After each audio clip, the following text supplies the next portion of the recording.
جتنے بھی بزرگان دین تھے وہ اپنے آپ کو فقیر لکھتے تھے، جتنے بھی اپنے بزرگان دین. حاجی امداد اللہ صاحب اپنے آپ کو کیا لکھتے تھے؟ فقیر امداد اللہ، فقیر لکھتے تھے، فقیر امداد اللہ. تو فقیر ہونا ایک ہنر ہے، ایک کمال تھا، ایک عیب نہیں تھا.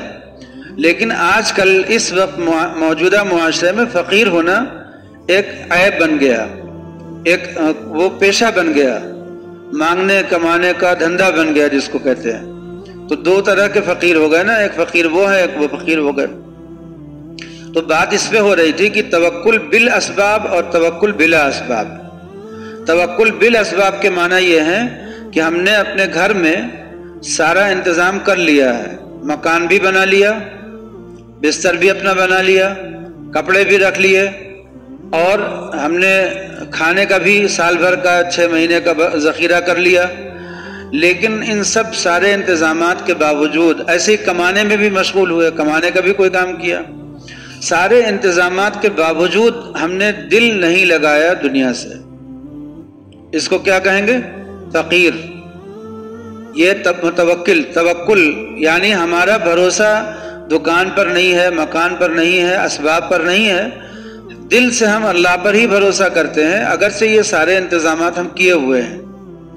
بیمار ہو گئے تو بیمار تو ہو گئے، لیکن ہم نے علاج ڈاکٹر سے جو کرایا تو ڈاکٹر پر بھروسہ نہیں کیا، دوا پر بھروسہ نہیں کیا، صرف اور صرف اللہ پر بھروسہ کیا. ڈاکٹر کے پاس گئے بھی، دوا بھی لی، جو علاج پرہیز ڈاکٹر نے بتایا وہ سب کیا بھی، لیکن ہم نے بھروسہ صرف اللہ پر کیا، ڈاکٹر پر نہیں، دوا پر نہیں. تو یہ توکل بالاسباب کہلاتا ہے. یعنی سامان کیا ہم نے، لیکن بھروسہ سامان پر نہیں کیا، اللہ پر کیا. ٹھیک ہے. اور ایک ہوتا ہے توکل بلا اسباب، یعنی ہم نے کوئی بندوبست ہی نہیں کیا، نہ کھانے کا، نہ پہننے کا، نہ مکان کا، کوئی بندوبست نہیں کیا. ہم جا کر کے کسی پیڑ کے نیچے یوں ہی بیٹھ گئے. ہم نے کہا اب اللہ کھلائے گا تو کھائیں گے، اور اگر ہمیں مار دے گا اسی حالت میں تو مر جائیں گے خوشی خوشی. یہ ہم نے سوچا کہ اگر اللہ کھلائے گا تو کھا لیں گے، نہیں کھلائے گا، اس کو یہی منظور ہے کہ ہم مر جائیں یوں ہی بھوک سے، تو ہم یوں ہی مر جائیں گے ہنسی خوشی. نہ ایمان میں کوئی خلل پڑے گا، نہ عقیدے میں کوئی خلل پڑے گا، اللہ کو اپنی خوشی خوشی اپنی جان سونپ دیں گے. یہ توکل بلا اسباب کہلاتا ہے. یعنی کوئی سامان ہم نے کیا ہی نہیں. اس میں جو توکل بلا اسباب ہوتا ہے، حدیث شریف میں ہے کہ 70,000 لوگ ایسے ہوں گے. 70,000 سے مراد تعداد نہیں ہے، گنتی نہیں ہے، بلکہ مراد ہے بہت زیادہ مسلمان ایسے ہوں گے، بہت بڑی تعداد مسلمانوں کی ایسی ہوگی کہ جو جنت میں داخل ہو جائیں گے بغیر حساب کتاب کے. اور یہ کون لوگ ہوں گے؟ یہ وہ لوگ ہوں گے جو علاج معالجہ نہیں کرتے، جو فال نہیں نکالتے، جو کسی عامل کے پاس نہیں جاتے، کسی ڈاکٹر کسی طبیب کے پاس علاج کے لیے بھی نہیں جاتے، کوئی بندوبست اپنا نہیں کرتے، صرف اپنے رب پر بھروسہ کرتے ہیں، اور اپنے رب کے بھروسے کے علاوہ کوئی انتظام نہیں کرتے. یہ اپنا کچھ بھی نہیں کرتے. میں نے آپ کو بتایا بزرگوں کی ایک بڑی تعداد رہی ہے کہ جو کل کے کھانے کا انتظام نہیں کرتی تھی. حضرت ابو ذر غفاری رضی اللہ تعالیٰ عنہ صحابی ہے نا، صحابی رسول ہے. وہ تو ڈنڈا لے کر کے دوڑا لیتے تھے.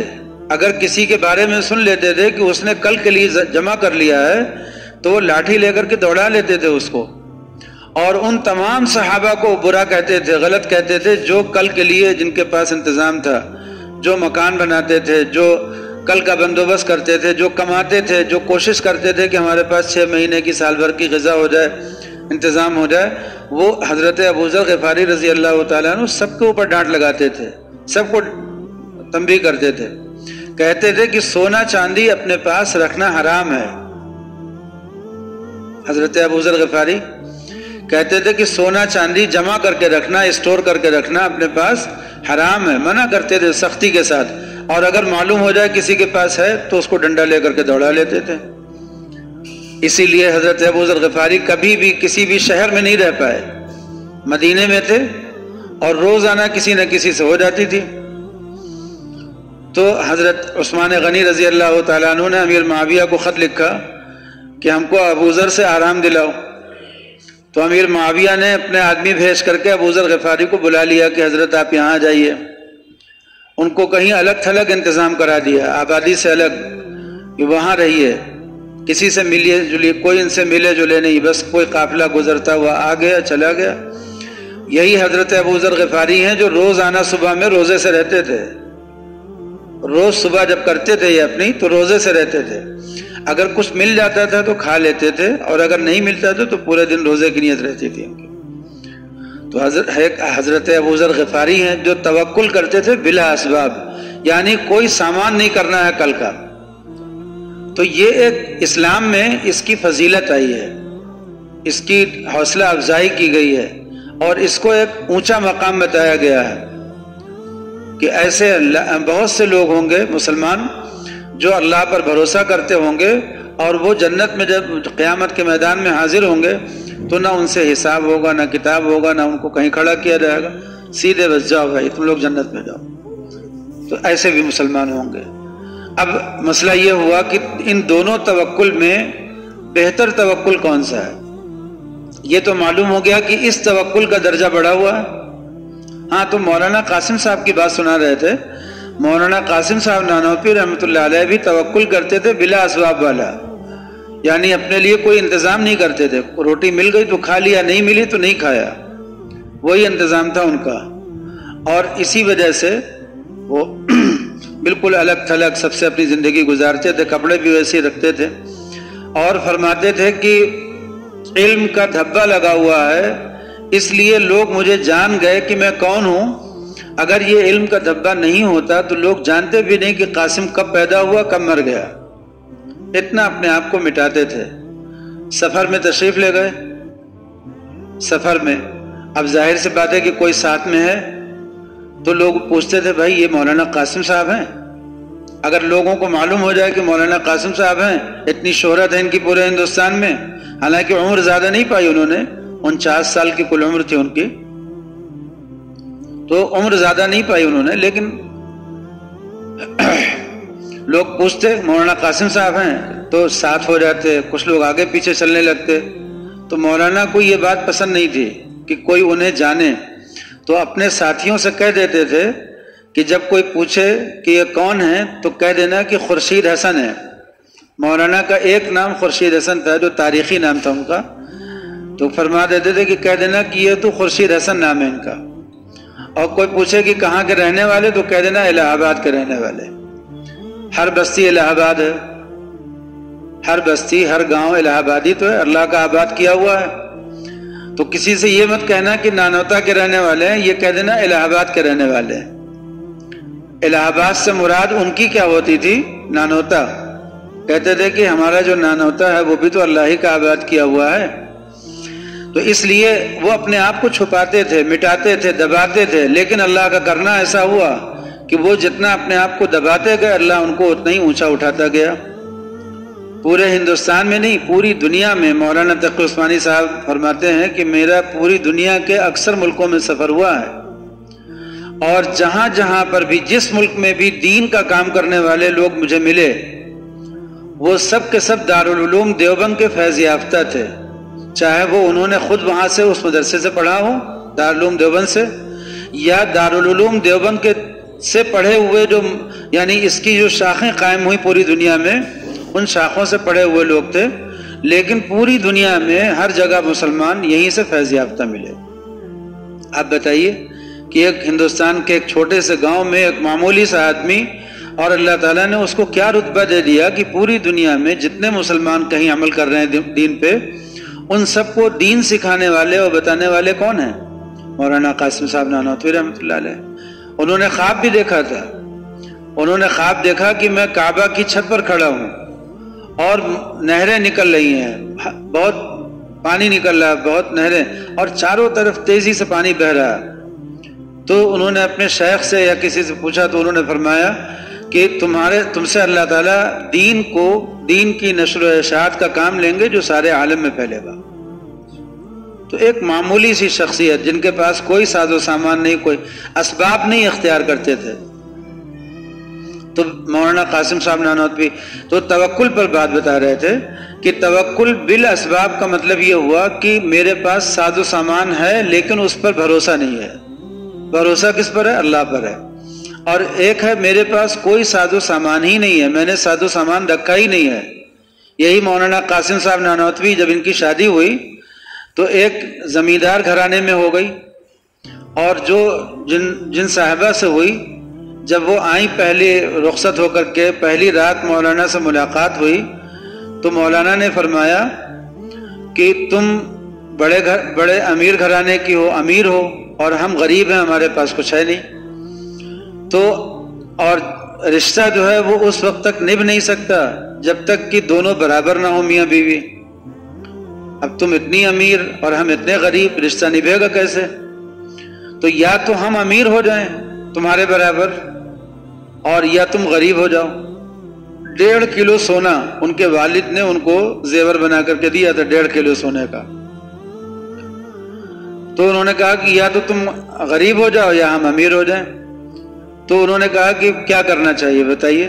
فرمایا کہ دیکھو اس وقت فلاں جگہ پہ جنگ چل رہی ہے مسلمانوں کے خلاف, وہاں چندہ ہو رہا, چندہ اس کے لیے ہو رہا, تم یہ چندہ دے دو زیور اپنا.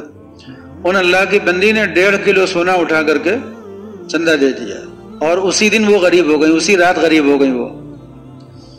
اس کے بعد جب واپس گئیں اپنے میکے, دیکھا ان کے جسم پر کوئی زیور نہیں ہے, تو گھر والوں کو خیال ہوا کہ ارے بھائی یہ کیا, سارا زیور معلوم ہوا کہ چندے میں چلا گیا. تو پھر ان کے والد صاحب نے پھر زیور بنا کر کے دیا ان کو, کہا کہ بھائی کچھ تو زیور رہنا چاہیے, پھر بنا کر کے دیا. اور پھر آئیں اور مولانا نے پھر وہی تقریر کی, پھر انہوں نے وہ سارا زیور صدقہ کر دیا. اب ان کے والد نے کہا کہ بس اب نہیں, ایسے تو ہماری پوری جائیداد ہی ختم ہو جائے گی اور مولانا سب چندہ دلوا دیں گے. تو مولانا قاسم صاحب نانوتوی رحمۃ اللہ علیہ اپنے آپ کو دنیا سے اتنا دور رکھتے تھے اور کماتے نہیں تھے, لیکن جب شادی کی تو پھر انہوں نے اپنی بیوی کے لیے کمانے کے لیے ایک پریس میں نوکری کی. 10 روپے ماہوار کی تنخواہ, 10 روپے مہینے کی تنخواہ پر, اور جو ہوتا تھا لا کر کے اپنی بیوی کو کا خرچہ اس سے پورا کرتے تھے. جب ایک مرتبہ حیدرآباد میں کوئی صاحب, نواب صاحب تھے, ان کو ایک مدرسہ انہوں نے قائم کیا تھا, اور اس مدرسے کو چلانے کے لیے مشورہ کیا کہ کس کو بلایا جائے. تو کسی نے کہا کہ اگر مولانا قاسم صاحب اس مدرسے میں آ جائیں تو یہ مدرسہ بہت ترقی کر جائے گا, جلدی چل جائے گا. تو انہوں نے کہا کہ مولانا قاسم صاحب کو بلواؤ, جو تنخواہ ہوگی دی جائے گی. تو کوئی صاحب آئے, آ کر کے مولانا سے درخواست کی, کہنے لگے کہ مولانا چلیے. نواب صاحب نے کہا کہ 100 روپے مہینہ دیں گے, 10 گنا تنخواہ ہو گئی نا, 100 روپے مہینہ دیں گے, آپ تشریف لے چلیے. اس زمانے میں سرکاری تنخواہیں بھی ایسی ہوتی تھیں, 20 روپے 25 روپے, لیکن 100 روپے جب کہا انہوں نے تو مولانا نے کیا فرمایا؟ مولانا نے فرمایا کہ 10 روپے مجھے ملتے ہیں تنخواہ کے, 9 روپے میں میرے گھر کا خرچ پورا ہو جاتا ہے, 1 روپیہ میرا بچ جاتا ہے. میں سوچتا ہوں کہ یہ 1 روپیہ کہاں خرچ کروں, مجھے اسی کی ٹینشن رہتی ہے. اب آپ کہہ رہے ہیں کہ 100 روپیہ تنخواہ ہوگی, تو اب مجھے 91 روپے کے لیے پریشان ہونا پڑے گا, اس لیے رہنے دیجئے, معذرت کر دی. مطلب یہ تھا کہ نہیں جانا ہے. اس کے بعد کچھ مدت کے بعد مولانا نے اپنے شیخ کو خط لکھا کہ حضرت اب کمانے سے دل اچاٹ ہو گیا ہے, اب کمانے کا جی نہیں چاہتا, جی چاہتا ہے کہ وہ والا توکل کریں بلا اسباب والا. تو حضرت کا کیا مشورہ ہے؟ اب شیخ بھی ان کے ہی شیخ تھے. فرمایا کہ پوچھنا اس بات کی دلیل ہے کہ ابھی توکل میں کچاپن ہے, کچھ کمی ہے, خامی ہے. حضرت نے لکھا کہ پوچھنا دلیل ہے خامی کی. جب تک یہ کیفیت ہے جب تک نوکری کرتے رہیے, جب توکل پورا ہو جائے گا اللہ پر تو پھر آپ یہ سوال کریں گے ہی نہیں, خود بخود نوکری چھوڑ دیں. مولانا تھانوی نور اللہ مرقدہ بھی کانپور میں پڑھاتے تھے, 100 روپے تک تنخواہ ہو گئی تھی, 10 روپے پر آئے تھے اور 100 روپے تک تنخواہ ہو گئی تھی کانپور میں. اور جب 15 سال کے بعد تھانہ بھون میں جا کر کے بیٹھے ہیں اپنی خانقاہ میں, حاجی امداد اللہ صاحب کی خانقاہ میں, تو وہاں پر انہوں نے یہی والا توکل کیا بلا اسباب والا.